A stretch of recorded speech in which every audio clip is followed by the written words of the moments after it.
Hey there, Throngow here, and welcome to my video about my solo trip to Japan.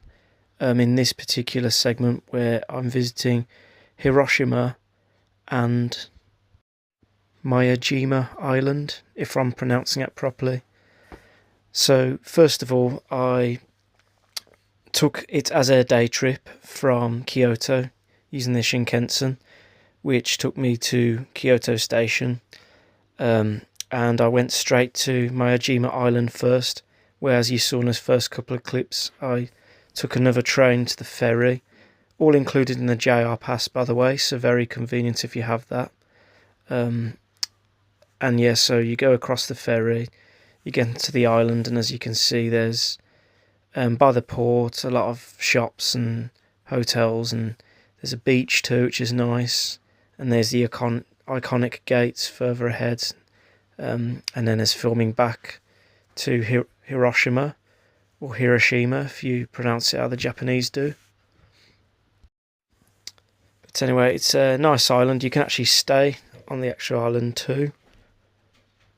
So yeah, it's but I just did it as a day trip, and like I said, I went straight from Hiroshima Station, and I wanted to do this first since it was further away and work my way back and explore Hiroshima properly after. But yeah, for the most part to begin with on the island, I just wanted to get plenty of nice views and photos and recordings of the gate and the bay around the island. And a lot of them are portrait because they were Instagram stories for my Insta friends. But after a while I went further in, and there's plenty to do and see. There's old buildings and an old town and stuff. I believe people actually live there as well, so there's more on there than you might think at first. Hotels, people living there, I'm pretty sure. See, is more of a residential bit here. And then I went to like a food market, and the deep fried oysters seemed to be one of their local dishes, so I had that. I ate that all up, and that was yummy. And this was after when I went across the ferry back to mainland Hiroshima.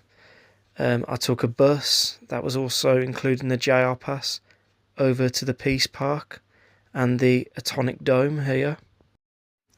And the Atomic Dome and the Peace Park, just very, very beautiful and emotional, you know, like to think what happened those decades ago, but they've made it a symbol of peace, which is really nice.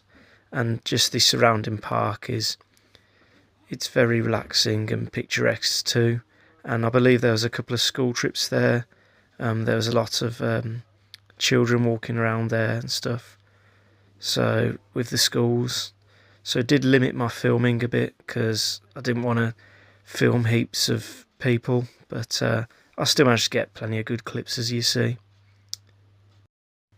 But then after, I went and had some food at Hiroshima Station, took the Shinkansen back to Kyoto, where I was based around that time, and I was just filming it a bit there because they go so fast. They build up to well over 200 miles an hour. A real marvel of engineering, in my opinion. But yeah, the day whizzed by, a day trip. What I will say is, if you're planning a visit to Japan, oh, and that's Mount Fuji on the way back from when I left Kyoto the next day. Anyway, as I was saying, I recommend staying there rather than a day trip. But yeah, that's what I'd do if next time I visit Japan, stay there for a couple of nights.